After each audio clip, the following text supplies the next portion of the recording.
Tonight we have The Hobbit by J.R.R. Tolkien.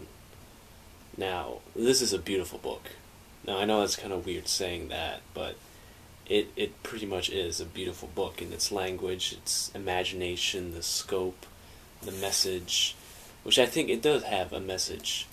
It's not the bland, because some people say that Tolkien is flat and more like a history book, but not The Hobbit. The Lord of the Rings, maybe. I haven't actually read the entire Lord of the Rings, so I can't say for myself. But The Hobbit, he really cared about, and it's more Bilbo Baggins is more of a character than supposedly anyone in the Lord of the Rings.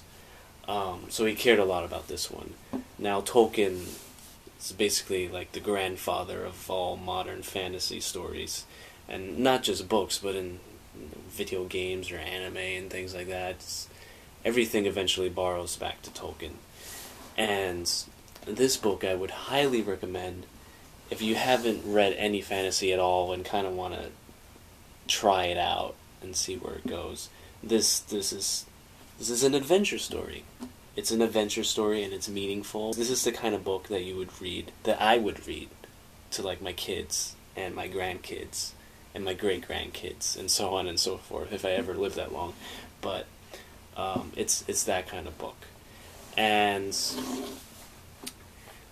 one thing that I find interesting is how, the story starts out as Bilbo Baggins. He's in this nice little house, and he's like, oh, I like to sit here and have my tea and stuff, and I don't like to go on any adventures. And then Gandalf comes and is like, hey, let's go on an adventure.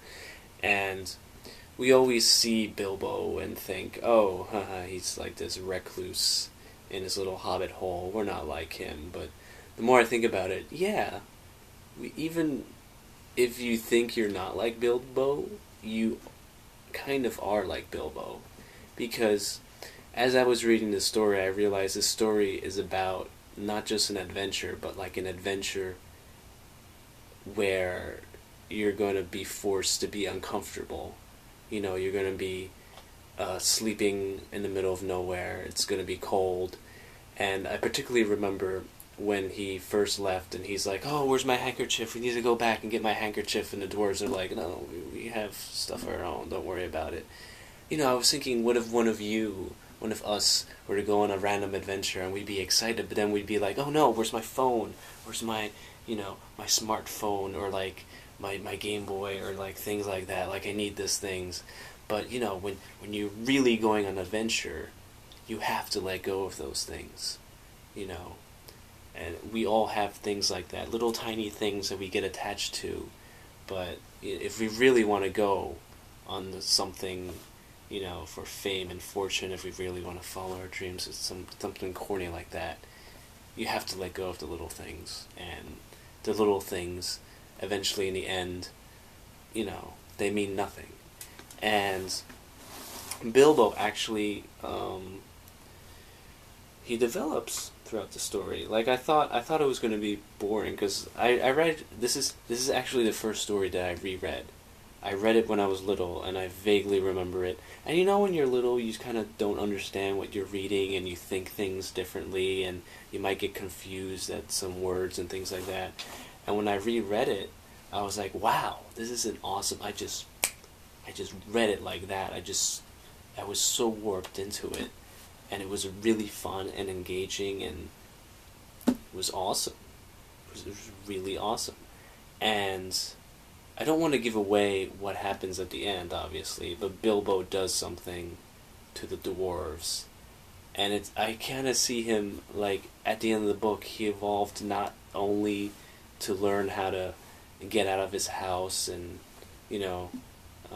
enjoy life more, but he sort of learned how to be, like, the compromiser between armies. And although it may seem like he's betraying people, he's really just doing it for the good of everyone, which I found kind of interesting, and kind of, I hope they really do that in the movies, which I'm probably going to make another video about the first movie that came out.